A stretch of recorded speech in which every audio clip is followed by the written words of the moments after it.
C'est un rassemblement d'avocats devant le Sénat qui aura lieu ce midi, qui vise à réclamer une commission d'enquête quant à l'usage des fonds publics français versés aux organisations palestiniennes, dont l'UNRWA, la fameuse agence pour les Palestiniens. Un rassemblement donc qui aura lieu ce mercredi 13 mars à midi et organisé par le collectif 7 octobre et l'association Action Avocat. Et pour en parler, nous sommes justement avec David Dahan, avocat membre de l'association Action Avocat. Bonjour David. Oui, bonjour. Merci beaucoup d'être avec nous ce matin sur Radio J. Alors avant d'évoquer cette action, pour mieux vous connaître quand même, David, vous êtes membre d'Action Avocat, qui est une association assez récente, qui compte déjà, je crois, 800 avocats. Alors quels sont les objectifs à court et long terme ? Alors, à court et moyen terme, c'est une association qui lutte contre l'antisémitisme, qui se bat pour défendre l'image d'Israël, et de manière à lutter contre toute la désinformation. Donc c'est une association qui effectue aussi bien des actions de lobbying que des procédures judiciaires. Voilà. Je fais également partie du collectif 7 octobre. Donc c'est un collectif qui a été fondé après les terribles événements du 7 octobre et qui se bat donc pour la visibilité des otages, pour la libération des otages, et qui se bat également contre l'antisémitisme et pour défendre l'image d'Israël également. Alors, par courrier en date du 7 mars 2024, vous avez donc interpellé les sénateurs sur les nombreuses implications des membres d'institutions internationales, dont la fameuse UNRWA, ciblée pour sa complicité avec le Hamas, avec le djihad islamique et sa complicité dans les massacres du 7 octobre, justement. Pourquoi avoir choisi comme interlocuteur le Sénat, les sénateurs ?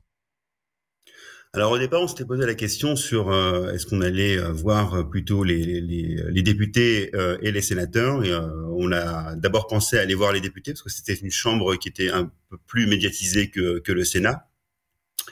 Après, on s'est dit que le Sénat, c'est une chambre où il y avait moins de tumulte, il y avait plus de sérieux, avec des sénateurs où il y avait moins de querelles politiques.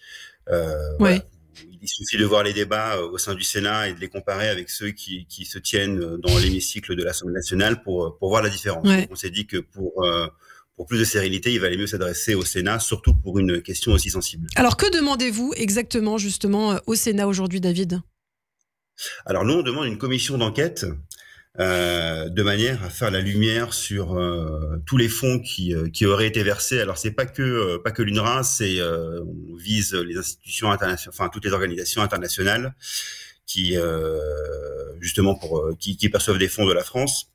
Donc ça peut être l'UNRWA, mais ça peut être également d'autres associations, parce que vous avez des associations qui sont basées un peu partout dans le monde et qui perçoivent des subventions et qui sont officiellement contrôlé, en tout cas, c'est ce qu'indique la ministre des Affaires étrangères. Elle dit que les fonds sont contrôlés, qu'il y a des audits, que ce versement est conforme au code monétaire et financier, et que on s'assure même si les appels d'offres sont bien respectés au niveau local. Je ne sais pas comment on peut respecter au niveau local si les appels d'offres sont faits correctement, mais en tout cas, c'est la réponse de l'ancienne ministre des Affaires étrangères. Donc nous, on demande à ce que ces fonds soient retracés, analysés. On demande également aux sénateurs d'enquêter sur l'utilisation effective de ces fonds et de manière à ce que derrière on puisse en tirer toutes les responsabilités. Donc s'ils ont été détournés, on veut le savoir également. S'ils ont été détournés au profit d'actions terroristes, et on veut savoir qui sont les responsables. Est-ce qu'il y a des têtes à faire sauter? Est-ce qu'il y a des subventions, des financements à arrêter? Et est-ce qu'il faut tout simplement demander la dissolution de ces organisations? Alors, on le rappelle, la France donne à hauteur de 60 millions d'euros de fonds à l'UNRWA. C'était en 2023, ce sont les chiffres de 2023.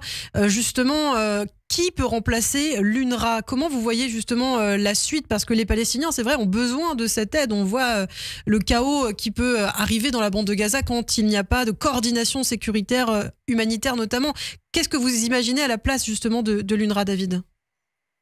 Alors, vous avez tout à fait raison. Les Palestiniens ont besoin d'aide. Il faut pourvoir à leurs besoins primaires, nourriture, logement, santé. C'était l'objectif de l'UNRWA au départ, en 1948. C'était un intérêt qui était très louable. Et je suis très fier que la France participe dans le monde au financement de telles institutions dès lors que leur finalité est humanitaire. Qu'est-ce qui pourrait remplacer l'UNRWA ? je pourrais même vous reposer la question, qu'est-ce qu'un réfugié congolais? Est-ce qu'un réfugié congolais arméniens, burkinabés, nigériens, est-ce que eux ont une association ou une institution spécialement dédiée? Voilà. Donc ce serait le HCR. Oui. Eh bien, merci beaucoup. Merci David. On n'a plus le temps malheureusement. Je rappelle juste le rassemblement. Si on souhaite vous rejoindre ce midi, ça se passe donc ce 13 mars à midi devant le Sénat. Merci beaucoup et à très bientôt.